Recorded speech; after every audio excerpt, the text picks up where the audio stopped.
Hey, folks, welcome to the pre-show. Wow, a lot of comments in here already. What in the hell? No, it's not time travel, Chuck Thurston. It's a little more practical than that. Um, I've got some thoughts, and they're drawn together, but they're not strung together too tightly yet.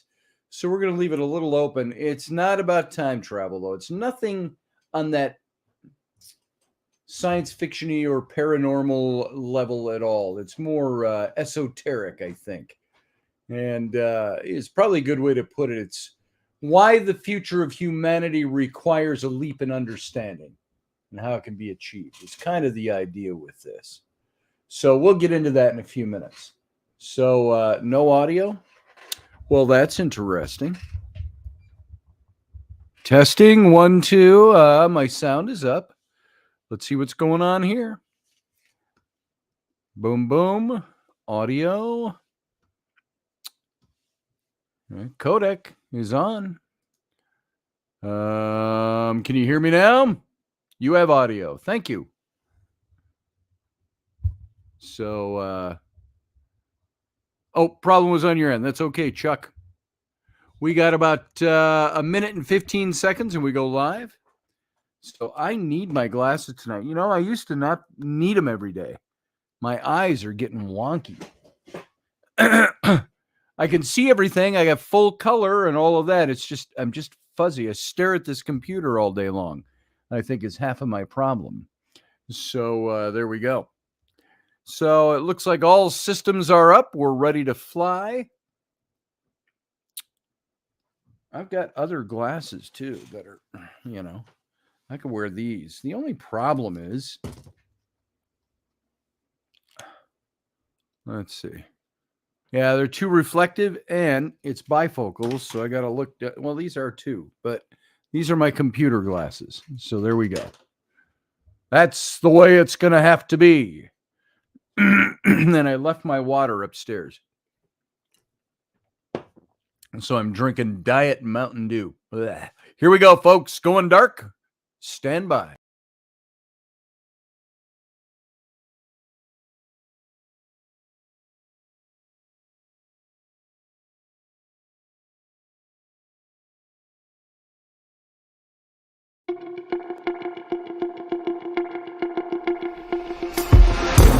The Intrepid radio program with Scotty Roberts.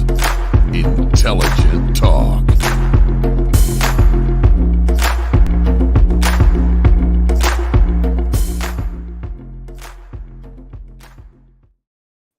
Hey, folks, welcome to the program. Happy Wednesday evening. Yeah, it's the middle of the week already. And already I was straining for topics for tonight. Not that I don't have a million topics, but it's like, how do I settle on the one I want to do for tonight? I could go political. And, political is one thing. When I talk politics to, you know me, you know where I stand. I don't want to get so hyper political to one end of the spectrum, but I want to talk about the way I'm observing things. This whole thing with the documentation and the Biden thing being compared to the Trump thing and all of that, blah, blah, blah. I'm not even going to get into it, what my opinion is. You already know what it is because you know me here, but I'm not going to get into that. So I thought about that. I thought I'm going to do that. I've been in lengthy conversations with people that I'm not doing a lot of typing. It's online stuff. It's via Instagram. And I asked somebody the question, why aren't you talking about this since you seem to be such an activist and know everything about everything else? And I said it politely. And of course, all their sycophants come in and the person never actually answers the question. And it was about that same topic. But everybody comes in and's got to make their jab. And some people, if they're being polite, it comes off not so polite. And, I've been called everything from, I guess you don't know how to fucking read. Or I guess you don't know nothing, do you? You don't know what this means. You don't know what that means. Some of them semi-polite, some of them not. Ad hominem, ad hoc ad hominem, stuff like that. And So there's been a little bit of a discussion going back and forth, not much more than a sentence or two at a shot.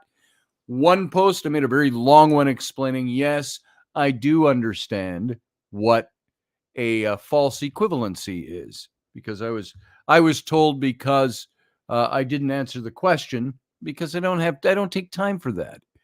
Oh, I'll bet you don't know what false equivalency is. You can think that if you want. I'll just make my statement and move on. And so I gave a little longer example, stuff like that. I thought, well, let's talk about some of that tonight. No, I'm not gonna, even though I've kind of hit on it. That's like I had one professor in college that would say things like, history course, today we're going to talk about Shalmaneser the Fifth, but we're not really going to talk about Shalmaneser the Fifth because Shalmaneser did this and that and the other thing, and he's not very significant to our course that we're following here. And he spent 20 minutes telling us why he wasn't going to talk about Shalmaneser the Fifth or the First or the Seventh or whatever he was. So that's the kind of stuff that happens there. So I was thinking of talking about that. Then I was thinking about talking about ghosts. Flynn came down here and he showed me some really cool ghost videos that were better than the average fare that you get out there on YouTube. Most ghost videos are, you made that shit up, or somebody else did, and you're trying to pass it off on your little nutty show of listing the 5 top most horrifying experiences with ghosts. But this one was actually pretty good. So, and by the way, Elderberry said, hey, I'll say hey back. Hey, Elderberry. And everybody else, Leslie Holker, Morgan Snow, good to see you. Chuck Thurston is here. Grumpy Stack is here. Preston, I always call you Preston, even when I'm looking at it. Pearson Castile is here from East Southwest Missouri. And we've got Field Guy from Louisiana. And blah, blah, blah. It goes back and back and back and back and back. And lots of repeat people making comments. People are here that aren't in the chat room. You can join the chat room, by the way. Oh, and I don't think I ever said, welcome to the program. It's me, Scotty Roberts. This here is my show, the Intrepid Radio Program. Now, frankly, in its 22nd year. Can you believe that? It actually started out as the Scotty Roberts Show. How original is that? And then we had other names for it. And when we started publishing Intrepid magazine in 2011, Intrepid Radio became the radio voice of Intrepid magazine. Master Finn is in the room. Everybody. Like we used to say when Rocky Stucci would come on air, we'd go, yo, everybody, shut up. Matt Finn is in the room. So welcome, Matt Finn. Good to see you here. Sarah Yusuf is here. And people keep pouring in. Thank you for being here tonight. I'm going to have to use my glasses tonight, so you're going to have to bother with the reflect. I didn't get non-glare put on these for the computer because I use them mostly to work. Nobody's looking at me. So if I look up, you're going to see my computer screen. So I'm going to need that to do my reading tonight. Grumpy Shack, yo, 22 years. Holy old. Ain't that the truth? Yeah, that's back when you were only about 50, Grumpy. So you were a young man. You made 50 look like the new 30, by the way.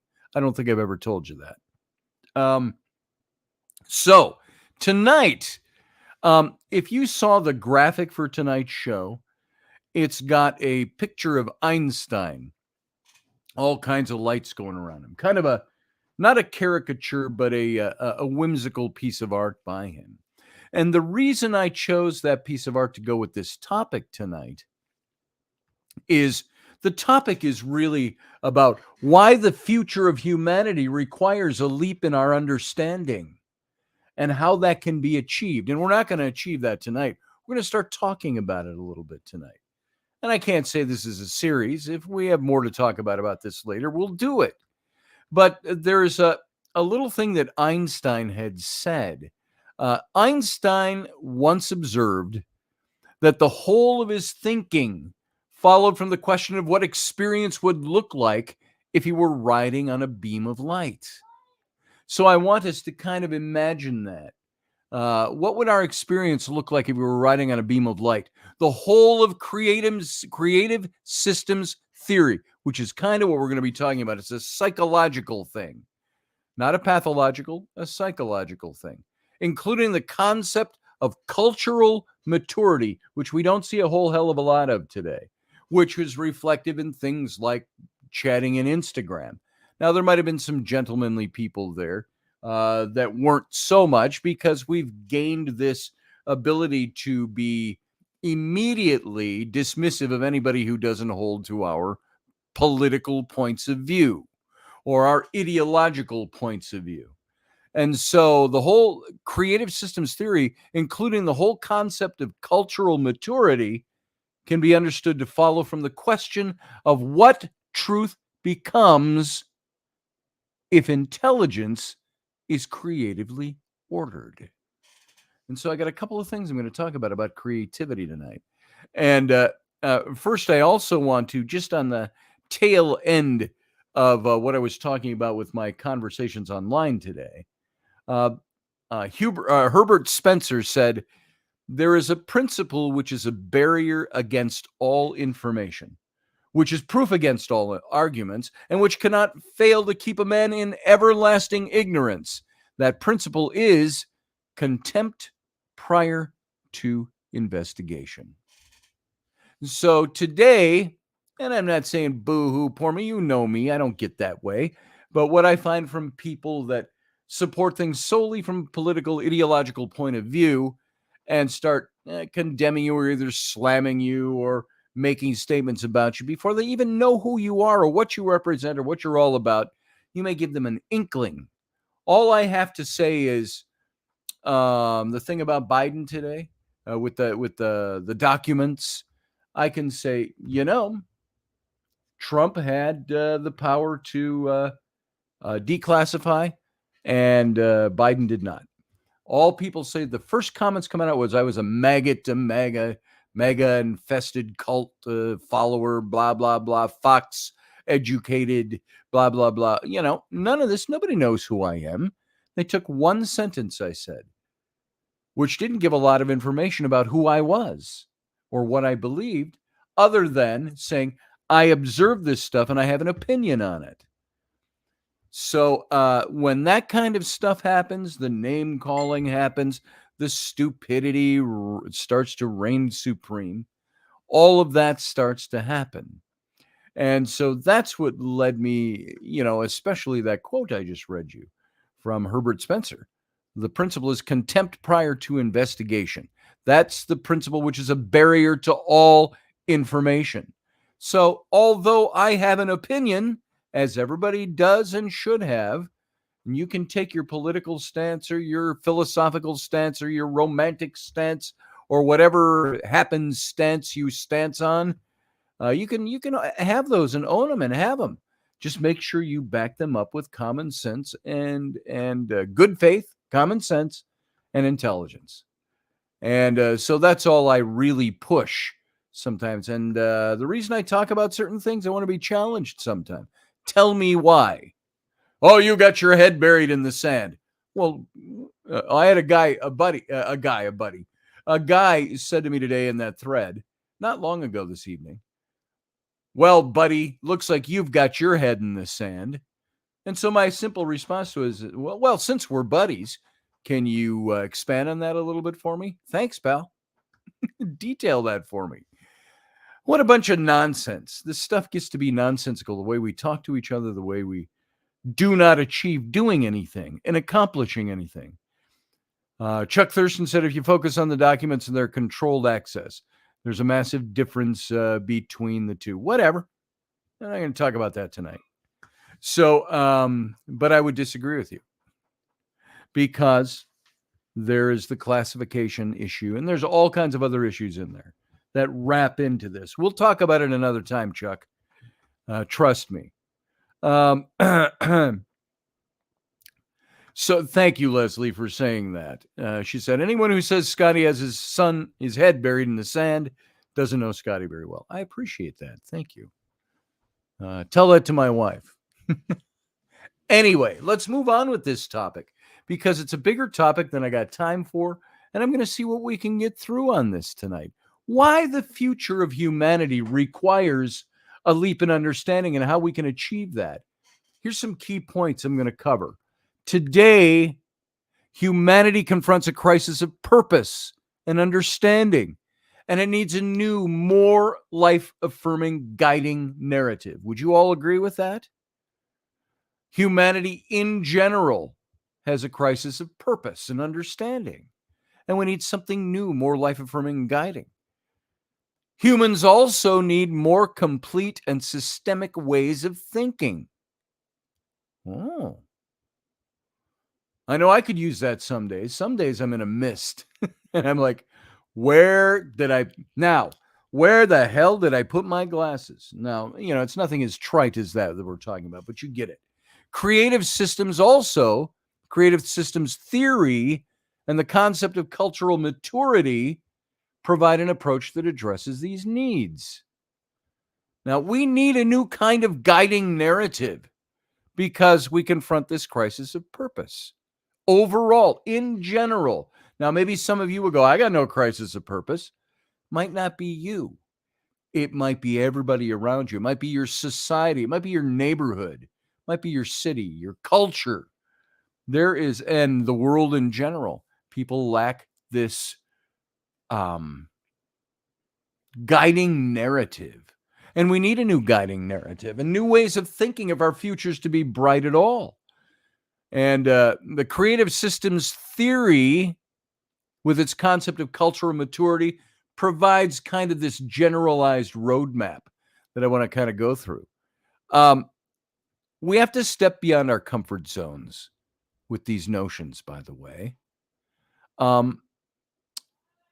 And you know me, by nature, I'm a promoter. I promote things. I promote myself. I promote my books. I promote my artwork. I promote my wife's business. I promote shit because that's how I make a living. When I encounter writing that has a promotional tone, I tend to look at it, and even though I'm a promoter, I tend to quickly dismiss it. And maybe for good reason.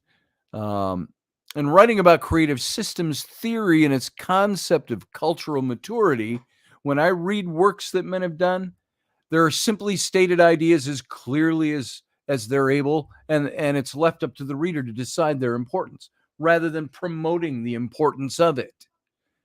And I think that there's a big difference there. So while I am a promoter, I tend to not to like to be drawn in by somebody promoting ideals. Don't promote them. Put them out there. Let me decide. Same thing with politics. Don't push me on politics. Let me watch, observe, think, and make a decision. Now, of course, the promotion exists out there because people don't normally do these things.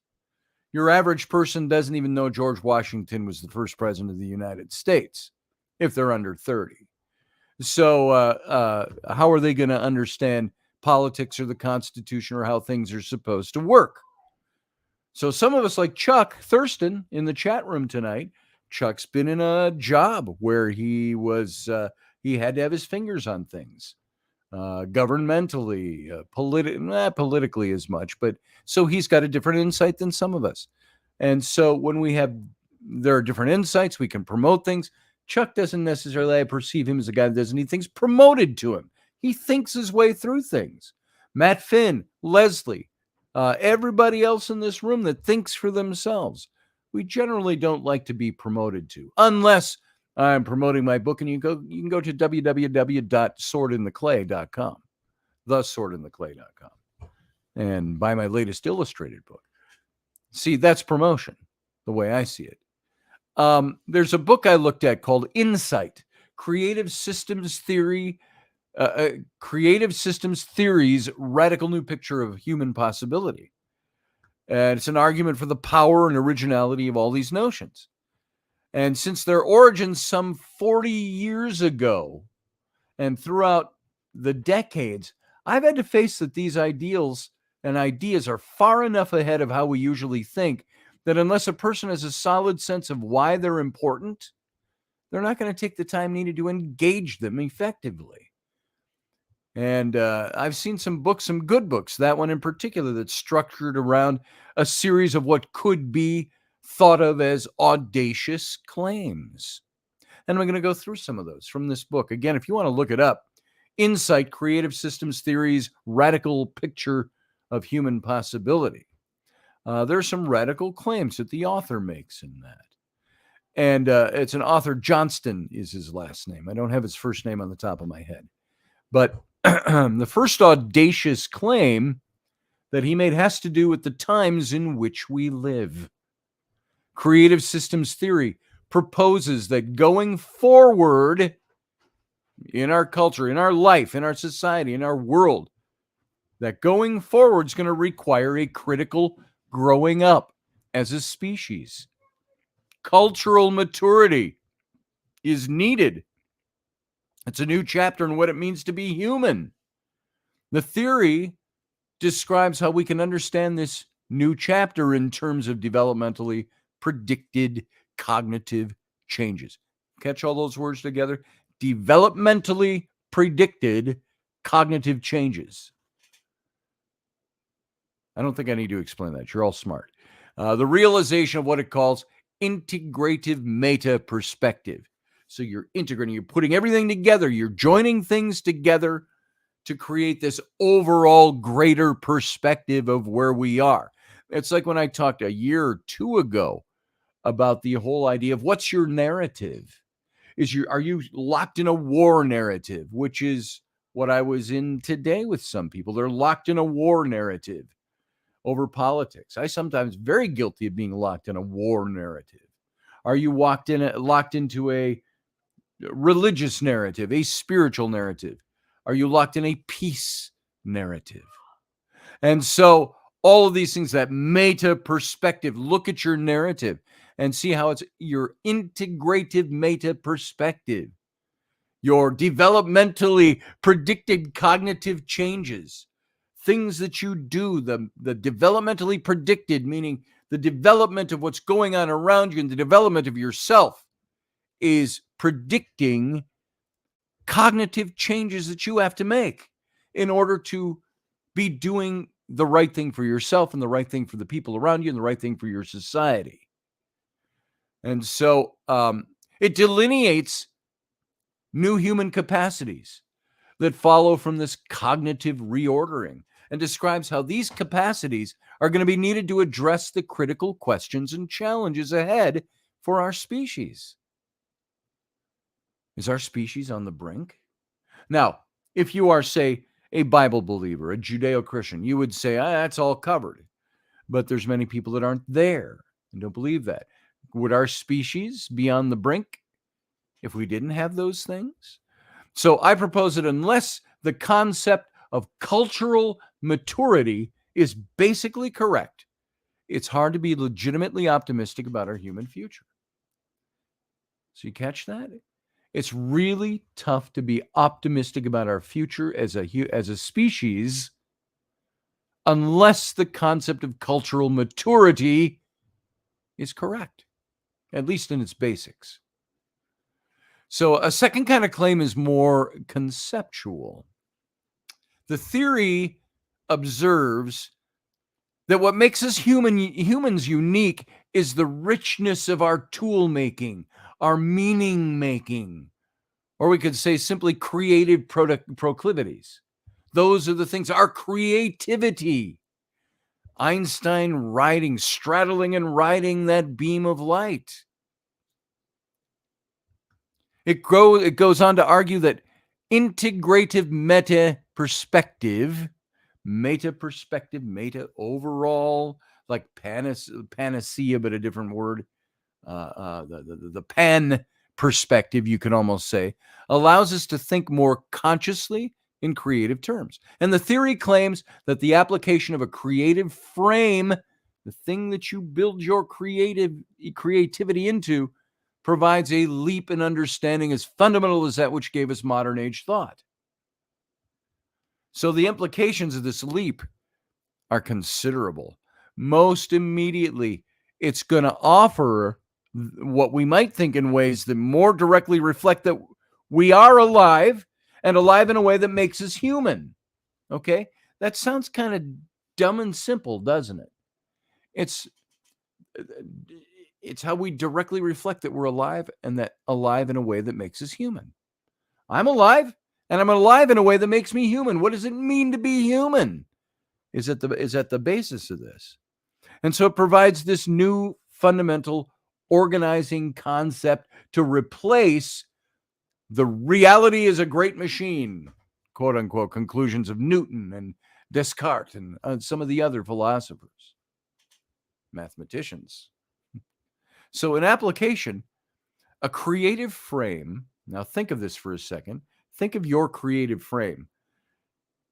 A creative frame puts the human experience as a whole in motion, and it brings a new perspective to the larger human story. Democrat, liberal, let's bring it down to the nuts and bolts. Democrat, liberal, conservative, Republican, Green Party, independent, anything in between. Put that into politics.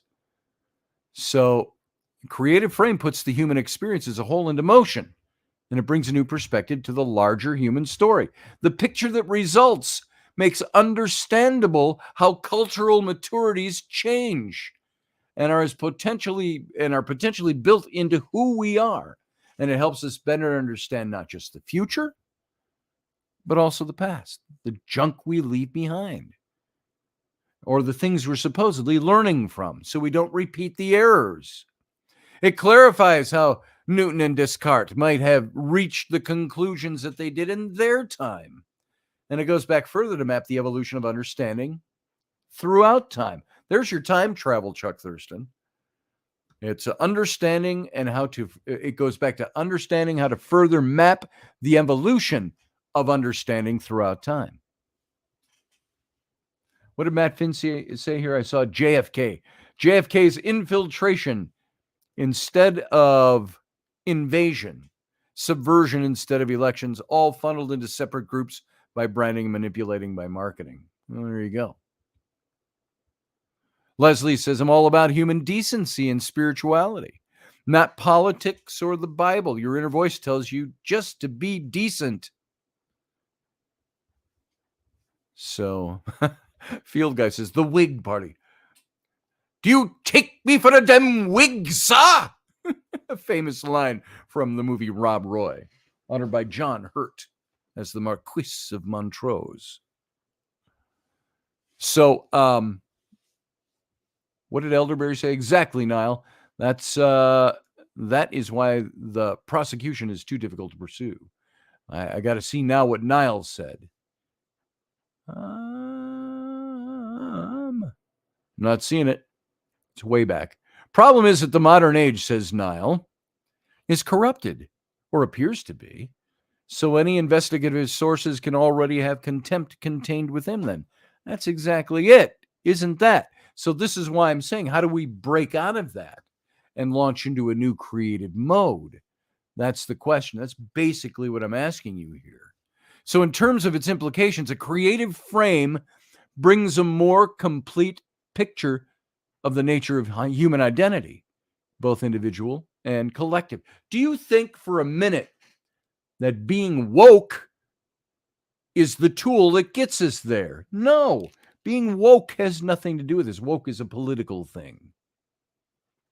When we talked many moons ago about being awake and being aware that you are awake, that is what I think being awake is. It's being in that society or this culture that Niall has just described. Humanity, it's an age that's corrupted or appears to be. So any investigative sources can already have contempt contained within them. That's the thing that when you strive to be awake and realize that you are awake and you rise above the fray around you, that you see that despite that, there's something better. There's a different way to frame everything. So thinking in creative systems terms lets us better understand relationships of all kinds, from those of love to those of leadership, government, to appreciate how human connections of all these sorts have evolved and today continue to evolve, or as Niall implied, so it didn't even imply, said outright, they sometimes decay. We suffer from entropy. And there's It makes it possible to address a whole array of human questions that always before have left us baffled, such as the apparent contradiction of free will versus determination, or how religion and science might ultimately relate. Micah Hanks and I were going to write a book a few years ago. My God, it was probably about 10 years ago. It had a one-word title that I can't even remember, If, or something like that, or Out, or something. I can't remember what it was, but it was, we were going to explore the two trains heading headlong toward each other on the single track of science and religion. You can replace that with lots of other things. The claim that creative systems theory is ahead of its time is by itself clearly audacious. Some of the ways in which it anticipates what's needed are simply unusual, while others take us into territory that's wholly new.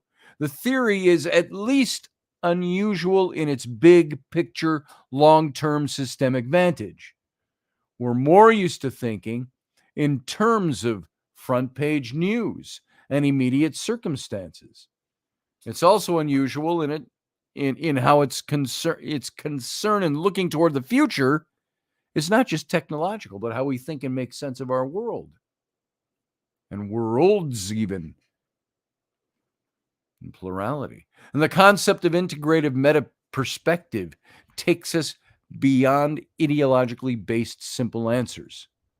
We've got to break ourselves free of in other words, the pet answer, the ideologically based simple answer to things, and better address understanding as a whole, an accomplishment that is, as of yet, it's still pretty rare if you look around you. There's one further kind of claim that might seem particularly audacious, and it turns to the elegance of ideas that follows from the perspective of creative frame. In what might seem a paradox, the thinking of creative systems theory is more complex and nuanced than usual understanding. And at the same time, it's in important ways much simpler. I'm going to restate again, this is where I had written down the Einstein part. Einstein once observed that the whole of his thinking followed from the question of what experience would look like if he were riding a beam of light. The whole of creative systems theory, including the concept of cultural maturity, can be understood to follow from the singular question of what truth becomes if intelligence is creatively ordered. Now, that is a tip of the iceberg, isn't it? But there's a whole lot more than this going on with this. We have to capture creativity. And how do we enhance the creativity of a person and ourselves and figure out the mysteries of the creative process? This thing we need to frame. That creative theory going on. Creativity requires a challenge to start a flow of new ideas and then a way to capture those new ideas. Is this a new idea to you? Perhaps the waking up, the light bulb that comes on is the new idea of, I've got to find a creative way to get out of this mire that I'm hip deep in. How do I get out of this? The quicksand of it. Looking at your comments before I move on with this. Chuck Thurston says, free will and determination. You decide to drive off a cliff. Who stops you? Should they? Did you anyway? Whose fault is your death? Yours or society? That's free will. I would take that a step further in spirituality or in biblical theology and say, if I'm given a free will, why cannot my free will deny that I want to have anything to do with God? I'm not saying I do, but isn't that an expression of free will? So free will isn't always a good thing according to biblical theology, is it? It's a big question. Niall says it all comes down to trust, too. It's becoming nearly impossible to source knowledge that can be trusted. You're absolutely right. That is objective and without agenda. Knowledge that can be trusted without objective and agenda. What we believe seems to be dependent on who we believe. Yeah, that's kind of the truth, isn't it? But then again, all those people we say we believe, aren't they also people just like us that have to come up with those ideas, and they've sourced their ideas in something? I like to say if I'm going to trust what somebody says, I need to trust that person. This is what I do with some of the people I know in the paranormal, pop cultural paranormal television. And some of the people I know that have been accused, oh, they just fake it. I go, I don't believe he faked it because I know this person. I know this person. I know their personal integrity. I trust their integrity. But I'm, 0.00001% of the people that watch them in pop culture. So there's that. That's that kind of thing, I think. So looking back at the creative process and capturing it, when it comes to creativity, there's good news, and then there's very good news. The good news is that the mysteries of the creative process are finally giving way to a rigorous scientific analysis. The very good news is that with the right skills, you can boost your own creative output by a factor of 10 or more. And so significant creativity is within everyone's reach. There's no exceptions to this. So, and you see, we've kind of shifted gears here. I'm looking more at the creative process than the rest of the world. Let's go on with this. How to boost your own creative output. Significant creativity is within everyone's reach, and there's no exceptions to that. None whatsoever. Even if you look at a guy like Niall and you respect and appreciate his creativity, that doesn't mean you can't be just as creative in either the same way or other ways. So what's more, greater creativity breeds greater happiness. Niall, if you could be as creative, I know we've talked about happiness before. That's why I'm picking on you in a sense over there in the chat room. Your creative process, I think you derive happiness from that or fulfillment from that. So creativity, greater creativity breeds greater happiness, greater fulfillment. The creative process itself is a source of joy for many people. And with new creative powers, we're also better able to solve the little problems that beset us daily. What Sean Stroik saying? Not conceited, a little gun shy. Burned, Sean says over in the chat room. I'm not sure if that has to do with this so much, because I'd have to read through the whole chat room. We're all here for a reason, he said. We all have a purpose, said Sean Stroik over in the chat room. Chuck Thurston says, not to sound conceited, but I trust me and not much else. Others have to earn my trust. Man, I hear that. I hear that, Chuck, and I think we're all kind of in that place to a certain extent. I trust me. You're going to have to earn my trust. Boom. I agree with you there. We've all been burned, says Sarah Yusuf in the chat room. That's very true. So there have been 20 years of laboratory research on the creative process conducted with animals, probably more than 20 years that I'm aware of my experience in researching it to one degree or another. It's conducted with animals, with impaired and normal children, with normal adults, college students. In recent years, I've seen some of these lessons applied from the laboratory in real life settings with children, with teachers, with parents, as well as executives at some of our nation's largest corporations. There's an explosion of creative forces that's at hand, and it could make the accomplishments of the Renaissance, or as I had one girl I dated in college, Renaissance, look like a ride on a stationary bicycle. So now, but there's myths and mysticism that come along with this. If creativity is so damned accessible, what's holding back the floodgates of our creative process? When you look at a group of people and you say, please raise your hand if you consider yourself to be creative, why do only 10 hands go up? Why are corporate leaders and Government officials and politicians and crime fighters, teachers, parents, all starving for new ideas in our culture.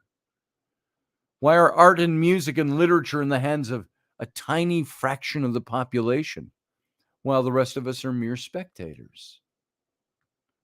There's two answers suggest themselves, and each is kind of disturbing when you think about it. The first one is our creative potential is virtually shut down by early schooling.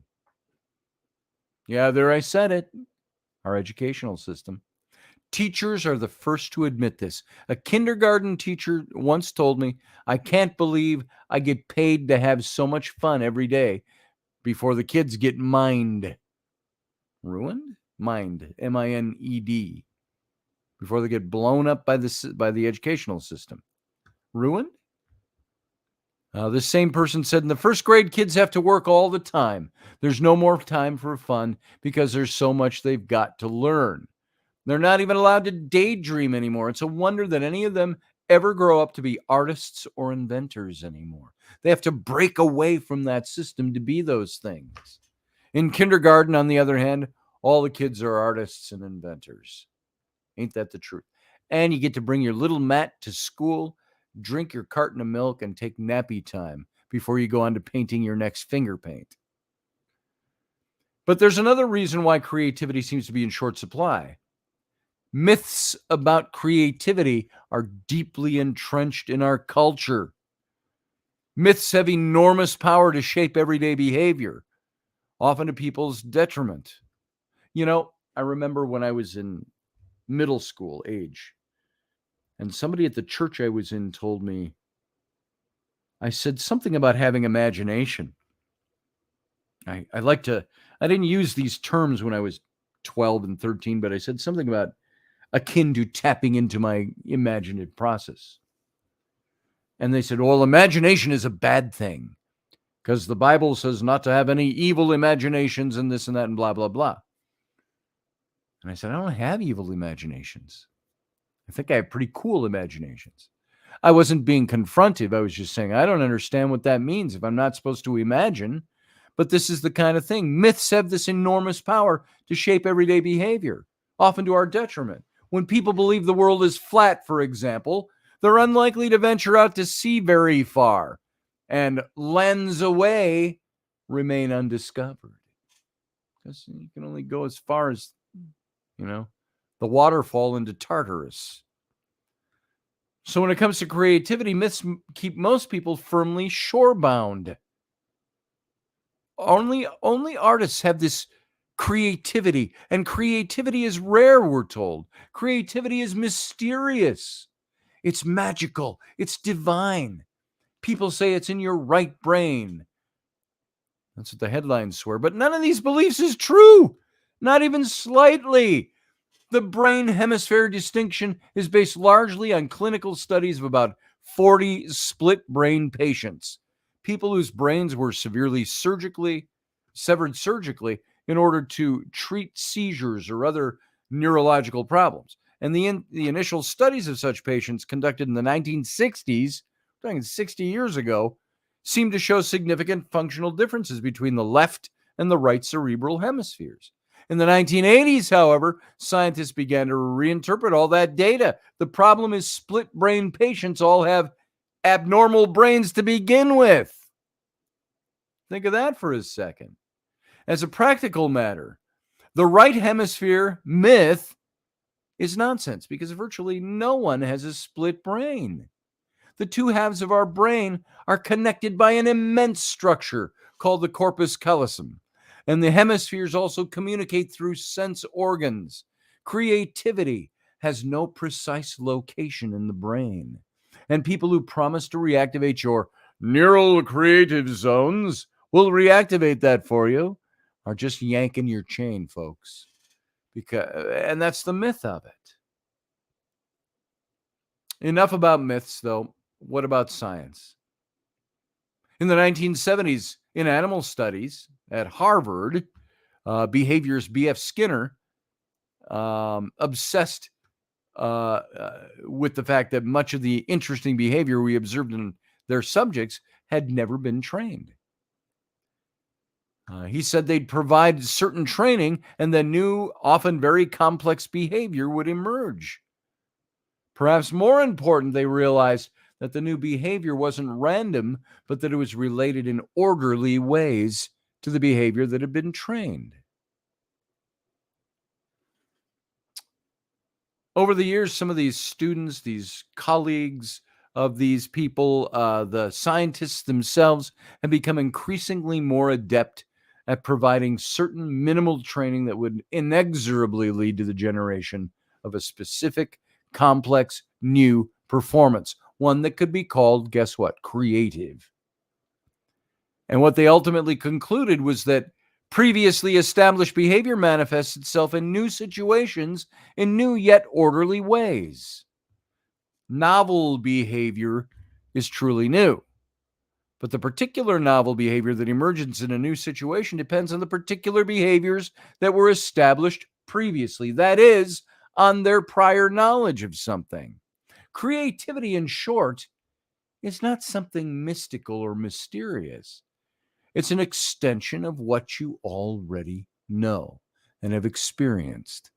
To be more specific, new behaviors or ideas emerge as old behaviors interact, and the process by which behaviors interact is orderly. I see this all the time in stuff that I do. My writing, my illustrating, my digital work, all of that. When I start doing all of that stuff, I'm constantly seeing old patterns emerging and learning and merging with new patterns and things that I didn't know before, that if I'd known them 30 years ago, I'd be a multimillionaire by now. There it is. You have to look at generativity and creativity. Behavior is generative. It's kind of like the surface of a fast-flowing river. It's inherently and continuously novel and new. We never repeat the same action or have the same thought twice, at least not if you look closely enough. We brush our teeth with a slightly different way each morning, things we don't even realize we're doing. We dream new dreams each night, even if they're repetitive dreams. If you say dog twice, a spectrograph will easily distinguish two different patterns. So behavior flows, and it never stops changing. But the language of creativity is imprecise. Creative is an everyday term, not a scientific one. Novel behavior is generated continuously, but it's labeled creative only when it has some special value to the community.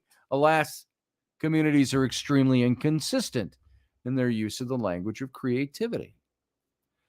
Jackson Pollock, artist, would not have been dubbed creative in 14th century Europe. He would have been burned at the stake.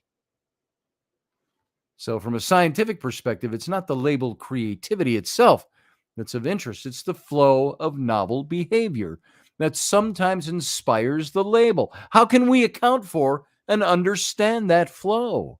Where does novel behavior come from? And how does the creative process work?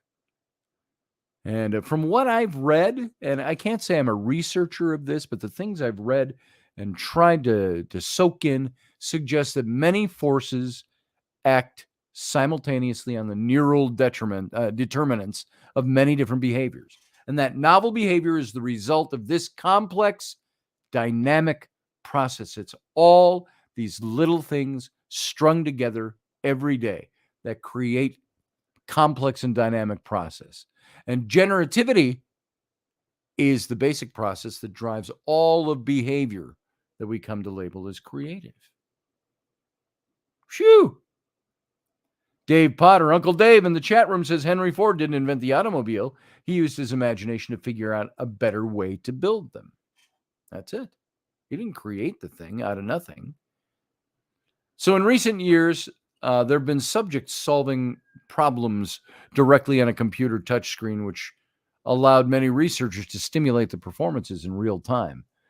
And using this tech, they got better at predicting unique, novel performances in individual subjects, and moment to moment in time, further suggesting that the creative process is orderly. It's not mysterious at all. Now, there's 4 techniques to boost creativity. Generativity research suggests that there are 4 distinct strategies for increasing creative output. And each can be implemented in different situations in different ways, sometimes in multiple ways. And there's a lot of material I have here, and we've got what? What do we got? About 8 minutes left, something like that. So, a child is whistling in the house somewhere.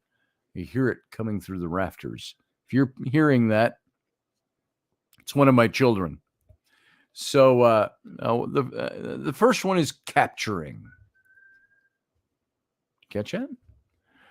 New ideas are like rabbits streaking through consciousness. They're fleeting. If you don't grab them quick, they're usually gone forever. I don't know how many times I do that. I'm sitting doing something else, and I have this great idea. I go, I got to get on that. I got to get on it. And then I'm done doing what I'm doing. I'm like, damn it, what was that thing? Now, it might come back to me in a different way later. But if I don't grab it, it fleets. It's gone forever. And so just a few minutes ago, while taking care of my business, hi, are you the one whistling out there? Yeah. Yeah, why you listen? Why you in here? I'm doing radio. Cause why? Cause. Okay. Why don't you go find mom? Because I'm doing radio and I got to get back on it. I've only got a few minutes left. So scram, get out of here. See ya. Bye. Sayonara. Nope. Adios. See ya. Mom's calling you now. She skips away. Skipping through my studio. There you go. Yeah, you've got a neurological disorder. So let me get back to where we were here on this whole capturing creativity thing. So they're like rabbits. They run around. Can't catch them. It's greased lightning. What would my dog do without her fleas? It's a catchy title for an article about our need for mild stressors. If that pops into your head, you say, alas, by the time you get back to your desk, the tide is gone and you're unable to get it back. I do that when I'm writing books. I'll be driving and I'll get a fantastic idea. As a matter of fact, those of you who've read it, I know Leslie here has, and several of you others, The Rollicking Adventures of Tam O'Hare. I didn't know how to start that book. And I had to start and I didn't like it. And then it hit me. And I was driving from Detroit to Minneapolis. And I happened to have, and I wrote this back before we had much in cell phones.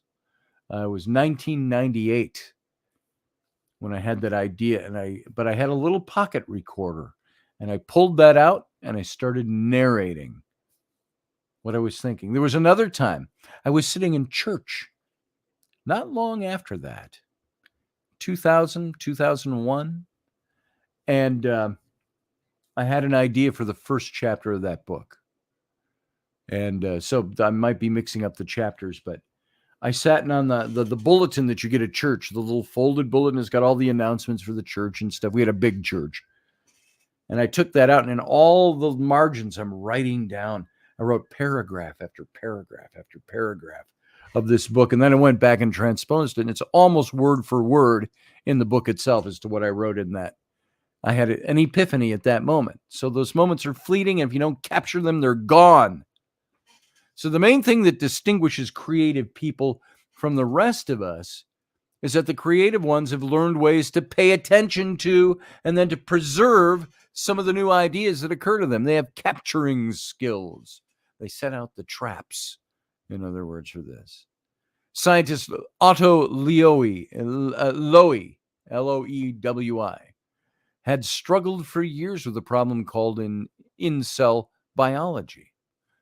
With a problem in cell biology. And one night, a new approach to the problem occurred to him. In his sleep, in the dark, he grabbed a pen and pad, recorded his new ideas, and went back to sleep. Come morning, he couldn't read his writing. Had he imagined this great solution?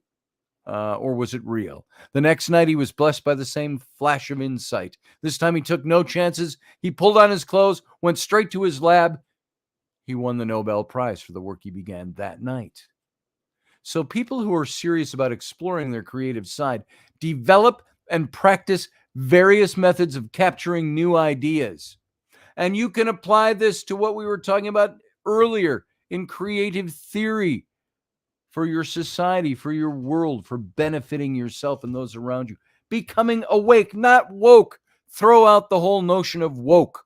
Woke is nonsense. Become awake and understand that you're awake. Artists carry sketch pads around.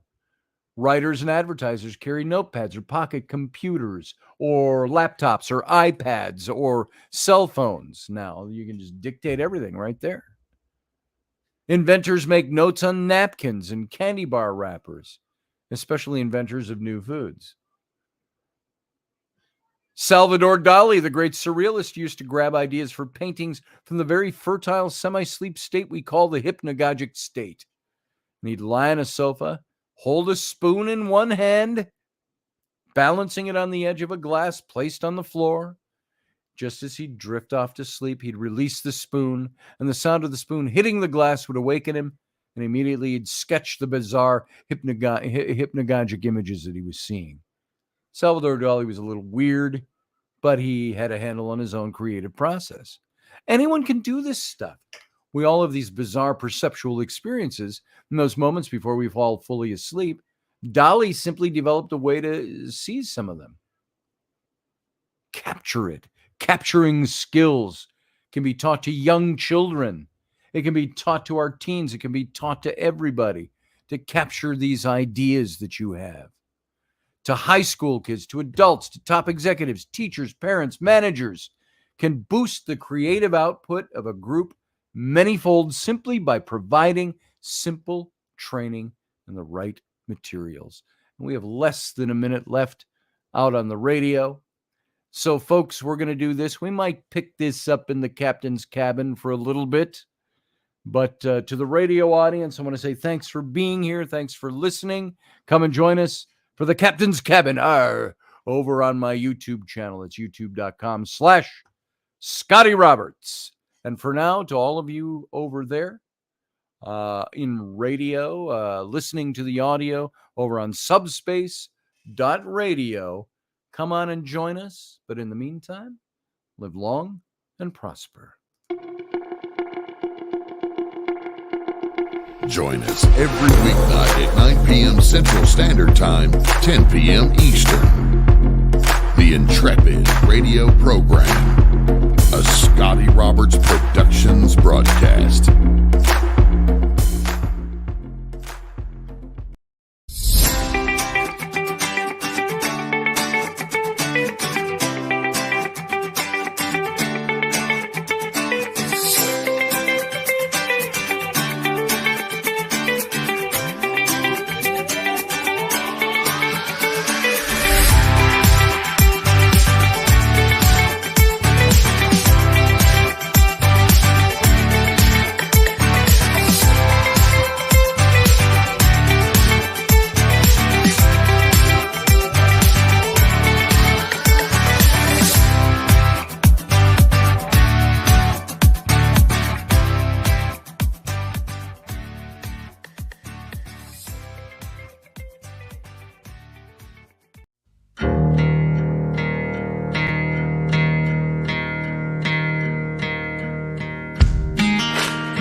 Well, and welcome to a very abbreviated captain's cabin tonight.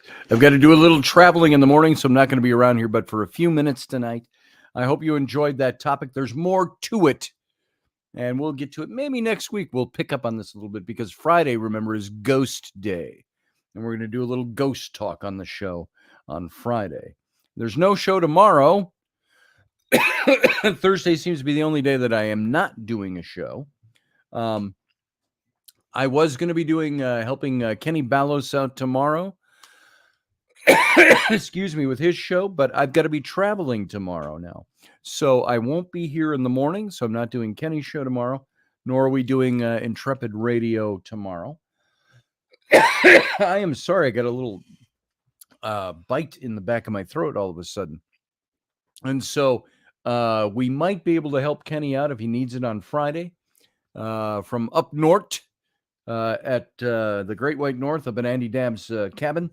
But we'll see how the lay of the land is by then. So, wow, just a pinch right there in my throat. This is Dave Potter. So I hope you enjoyed that on the creative process, on creative theory for our society, for our world, thinking better, building a creative framework. And I hope you all look into that and take heart to that. It's something we all need to do, find creative ways to work better in our world. No problem. My antivirus is up and running. This is Chuck Thurston. I don't know what that's about. Field guy might do a show tomorrow morning. You should be able to pick him up tomorrow.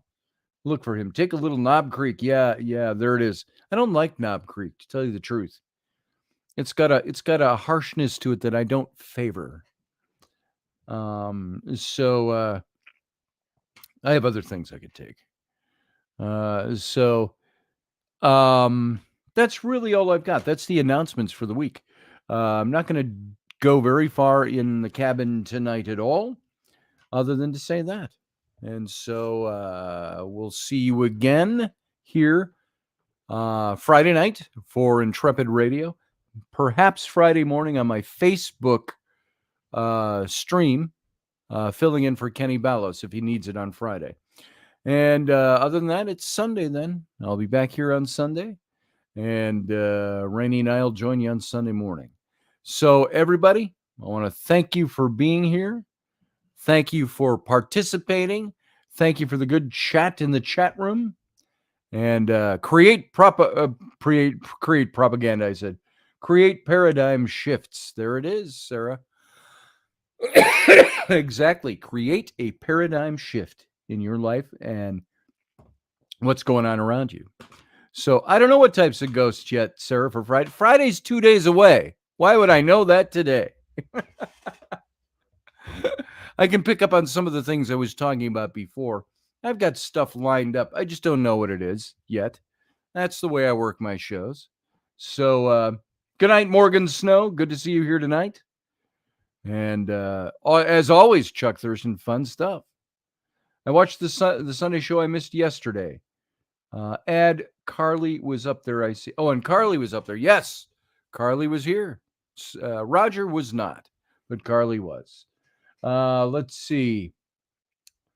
What else have I got? Chuck Thurston, anything High West. There you go. So everybody, thanks for being here. I appreciate your time. I appreciate everything you bring to the program. I want you to hit the like button. That helps my numbers, my algorithms over on YouTube. And I want you to do me a favor. If you like this show, share it when I put out posts. Spread the word. Let's build up this little channel a little bit more than it is. It's been growing very slowly. But then again, unlike many people I know who have been growing by leaps and bounds, that's usually not organic. That's usually paid for. And you get what you pay for. Cheaply bought followers are cheaply bought followers. Yeah, I got no other way to say that.